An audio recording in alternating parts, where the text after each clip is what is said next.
Buenas noches, apreciados compañeros y tutora. Hoy vamos a dar respuesta a la interrogante de cómo se sube el conocimiento en la sociedad actual. Antes de darle respuesta, vamos a ver una serie de factores que han influido muchísimo en la nueva sociedad del conocimiento.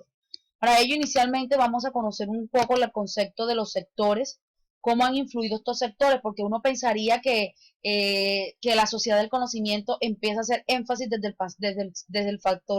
el sector terciario y el sector cuaternario, pero vemos la influencia que también hace desde el sector primario. Y ahora vamos a destacar un poco acerca de esto. Cuando nosotros hablamos del sector primario, se hace referencia a todo lo que pertenece al reino animal, al reino vegetal, al reino mineral, ¿cierto? Y este se encuadra específicamente en lo que tiene que ver con la parte de la agricultura, la ganadería, la pesca y la minería, ¿cierto? Cuando uno empieza a hablar un poco acerca de la sociedad del conocimiento en la que uno vive, empieza a ver cómo se empiezan a incorporar este tipo de conceptos y este tipo de situaciones en el sector, en cómo se incorpora el sector primario en medio de la nueva sociedad del conocimiento. Y es que para poder entrar, y como vemos los últimos avances, la agricultura también ha avanzado mucho, la ganadería, ya ahora se está hablando de biotecnología, todo este tipo de cosas, todo este tipo de términos que han incursionado en el sector primario, nos permiten ver de que hay una nueva sociedad del conocimiento, de que ya no solamente se necesita del conocimiento empírico, ese conocimiento que no, que de pronto no se aplica tanto del intelecto, pero sí vemos la importancia de ese conocimiento que se adquiere, ¿cierto? Entonces, aquí se ve marcado la parte del nuevo conocimiento. Cuando ya uno habla de la agricultura, ya vemos una agricultura de punta, vemos una ganadería también de punta, o sea, con grandes avances tecnológicos. Entonces vemos cómo todo ha avanzado y vemos que para ello también se necesita de ese conocimiento, de ese apoyo intelectual. Vamos seguidamente con otro sector muy importante que es el sector el secundario. Cuando nosotros hacemos referencia al sector secundario, se caracteriza por la transformación de una materia prima en un producto ya susceptible de ser utilizado, ¿cierto? Entonces, ¿cuál es la actividad dominante en medio de este sector? Es la industria, ¿cierto? Porque primero se debe tener una materia prima y con base a la materia prima ya tenemos un producto, los productos elaborados, ¿cierto? Entonces, el factor secundario, la industria, todo lo que tiene que ver con la parte industrial, también necesita de todo ese proceso de todo ese nuevo conocimiento para poder avanzar y para poder seguir creciendo en medio de cada ámbito desarrollado. Vamos a nuestro tercer sector y es el terciario. Cuando nosotros hablamos de este sector, se caracteriza esquemáticamente por la ejecución de actividades que van trabajando como en conjunto, pues de la parte de la economía, que tienen una función auxiliar. Su actividad dominante es la prestación de servicios, ¿cierto? Entonces ya vamos a ver un sector más enfocado ya a la parte humana, a la parte del capital humano. Vemos un sector que se fundamenta en eso, en prestación de servicios, ¿cierto? En servicios, ya sea en bienes, en servicios, en todo lo que se puede utilizar. Y también vemos la importancia, y es aquí donde principalmente se desarrolla un poco y donde nace la parte de la sociedad del conocimiento y donde empieza a enmarcarse y da paso a otro sector, que es el que nuevamente conocemos como el cuaternario. Este sector no existía antes, pero en vista de todos los avances y todo lo que últimamente estamos viviendo como sociedad, se enmarca este nuevo sector. Y este se caracteriza pues, por las acciones de concebir, crear, interpretar, organizar, dirigir, transmitir, con la ayuda de un soporte, un conocimiento científico y muy técnico, ¿cierto? La actividad dominante en medio de este sector es la creación, ¿cierto? Este es el sector de la mente, del conocimiento, de la organización, ¿cierto? Quiero notarles como especie de un ejemplo, ciudades como Finlandia, Irlanda y Corea del Sur, pues son países que podrían servir muchos de ejemplo porque son seguidores de esta vía de crecimiento acelerado del sector cuaternario. ¿Por qué? Porque se han preocupado por eso, por la parte de la creatividad, por la parte de generar y sobre todo que ellos buscan mucho enseñarle a sus futuras generaciones el hecho de ser una sociedad pensante, pero una sociedad que crea, una sociedad que genera empresas. ¿cierto? Entonces es bastante interesante este ejemplo.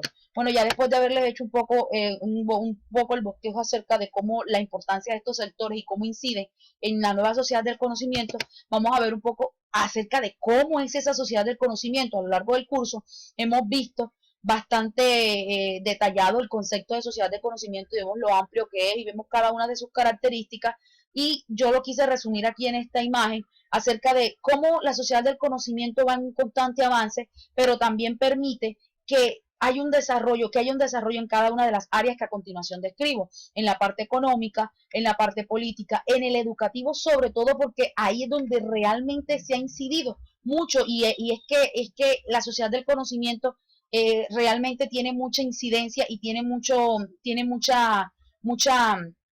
feeling con la parte educativa, porque es lo que ha permitido, es el medio que ha permitido de que esa sociedad vaya en avance y tenga como un hilo conductor para tener un mejor desarrollo, y sobre todo también en la parte social. Entonces, estos cuatro elementos que enmarcan mucho lo que es la parte de la sociedad del conocimiento, ¿qué nos va a dar? Vamos a tener algo aquí que se llama producción, ¿cierto? Hay una productividad, y esa productividad, más ya bienes y servicios, que ya es lo que uno viene a tener, la parte elaborada, nos va a dar como resultados el consumo. Nosotros somos una sociedad de consumo que vamos en constante cambio y que cada día va generando y va creando muchísimas más necesidades que tienen que ser suplidas. Por lo que entonces se requiere muchísimo de este tipo de conceptualización para poder darle respuesta a las necesidades que el ser humano requiere, ¿cierto? Eh, Vamos entonces un poco a ver qué, pero en fin, y uno dice, bueno, el conocimiento, o sea, ¿qué tiene que ver el conocimiento? Qué es lo que realmente o qué entendemos nosotros por la parte de conocimiento? Entonces vamos a poder ver de que cuando nosotros nos referimos al conocimiento, dice que en la práctica, bueno, este transforma o se convierte en qué? Este conocimiento se convierte en varias cosas. Se puede convertir en productos, procesos, servicios, ¿cierto? Máquinas, se convierte también en lo que es la parte de telecomunicaciones, ¿ya? La informática, en eso se convierte el conocimiento, eso es en lo que se transforma y es en lo que vivimos diariamente, lo que usted como ser humano puede palpar en su contexto, en el contexto en el cual usted se desempeña, ¿cierto? Bueno, vamos un poco ya ahora pasando de la sociedad del conocimiento, esto antaña algo muy importante y es la sociedad del aprendizaje. Y esta sociedad del aprendizaje, ¿qué es? Es consecuencia de esa sociedad del conocimiento. ¿Qué quiere decir esto? Esto quiere decir, pues, de otro modo, que los profesionales de la última o últimas generaciones y de las venideras nunca dejarán de ser estudiantes, ¿cierto? ¿Qué pasa? Que como estamos en una sociedad de aprendizaje, no basta solamente con usted tener un solo conocimiento, y sobre todo porque en la vez pasada hablábamos y conversábamos acerca de que el conocimiento no es de una sola persona, que el conocimiento hay que tratar de que otras personas también lo puedan recibir, porque hay que hacer un proceso de retroalimentación. De esa es una manera próxima de poder crecer. Entonces ahora somos denominados una sociedad de aprendizaje. Y esa sociedad de aprendizaje va a patentar algo muy importante, que es lo que se conoce como propiedad intelectual, ¿cierto? Y ya eso se patenta, ya eso lo puede, y cualquier persona somos capaces de poder desarrollar esa propiedad intelectual. Entonces vemos la importancia y lo que nos genera esta sociedad de aprendizaje, no, más que todo lo motiva a uno a que uno tiene que producir, a que uno no solamente debe quedarse con lo que ya tiene o con lo que adquirió de alguna manera, sino de que ese conocimiento adquirido hay que empezar a trabajarlo para crear otro nuevo conocimiento, ¿cierto? Entonces, esto más que todo lo que se enfoca a la parte de la sociedad del aprendizaje. Bueno, vamos a ver un poco acerca de cómo llaman en estos momentos el siglo XXI, es conocido como el siglo de la velocidad, ¿cierto?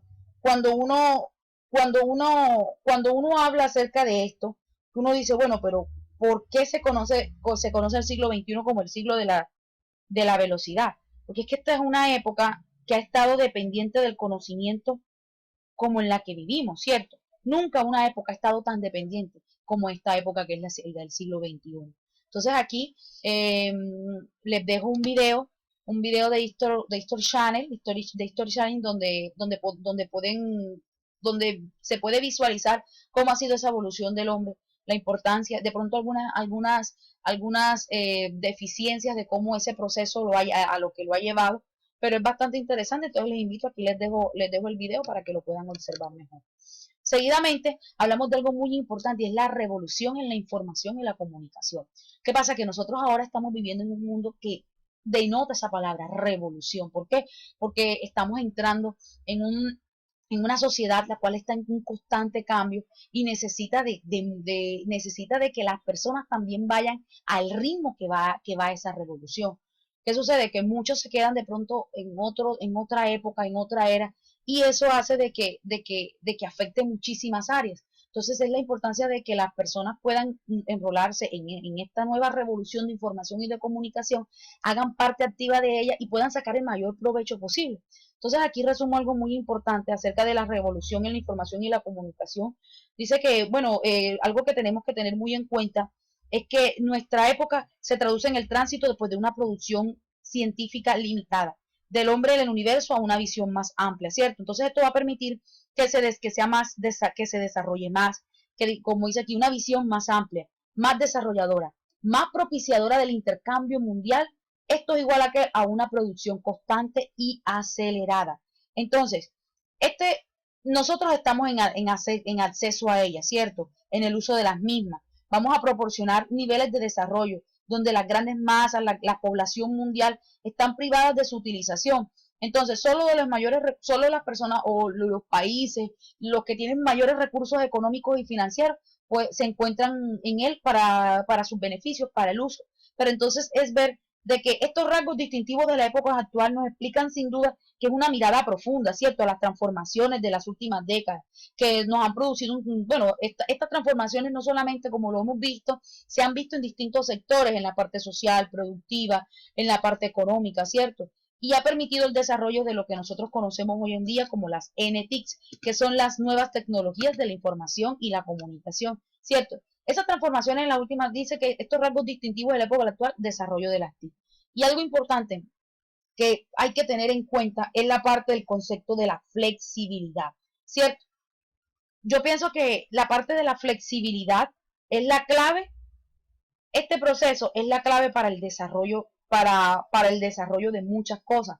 ¿Por qué lo vemos de esta manera? Porque es que porque a través de la flexibilidad, yo pienso que se va a poder transitar por toda la sociedad. ¿Flexibilidad en qué? Flexibilidad en los tiempos, lo del espacio, de conocimientos, de tareas, de relaciones de trabajo, ¿cierto? Flexibilidad. Yo pienso que la flexibilidad se entiende como el valor que el trabajador debe poseer para poder seguir sobreviviendo, ¿cierto? La flexibilidad para acomodarse a las nuevas situaciones y los contextos laborales y para poder desplazarse solo o con su familia a otro país, a otro continente, o sea, porque es que ahora lo que nos ofrece el mundo nos ofrece eso, una accesibilidad también, somos accesibles a muchas cosas. Entonces vemos de que hay una importante un concepto y es la flexibilidad sostenible, ¿cierto? De que esa flexibilidad se pueda sostener en el tiempo. Y eso es lo que podemos tener en cuenta. Pero todo esto conlleva reconocer algo muy importante y es esto final que se coloca acá, que es que estos rasgos distintivos de la época actual nos llevan a algo, que es que estudiar toda la vida para trabajar toda la vida, ¿cierto? Tenemos que estar en un constante cambio, tenemos que estar dispuestos a poder estar a poder acoplarnos a esos cambios, ¿cierto? De poder tener una educación a lo largo de la vida, de poder estar ahí dispuestos a poder ser transformadores en medio de esta época que va en constante avance, ¿cierto? Entonces, finalmente, acá les coloco un poco acerca de la bibliografía acerca de los conceptos que estuvimos socializando el día de hoy. Bueno, entonces cuando uno se pregunta, bueno, ¿cómo se asume el conocimiento en la sociedad actual? ¿Cierto? Entonces nosotros, ¿cómo podemos asumir ese conocimiento? Tenemos que asumirlo sobre todo con mucha responsabilidad, tenemos que asumirnos con una mentalidad abierta, dispuesta también a los cambios, tenemos que asumirlo con mucha entrega y sobre todo utilizar todo lo que, todas las cosas positivas que esto nos trae para poder aplicarlos en nuestro diario vivir. Y podemos ver de que podemos sacar el mejor provecho de lo que esta sociedad actualmente nos está mostrando. Bueno, muchísimas gracias, que tengan una excelente noche.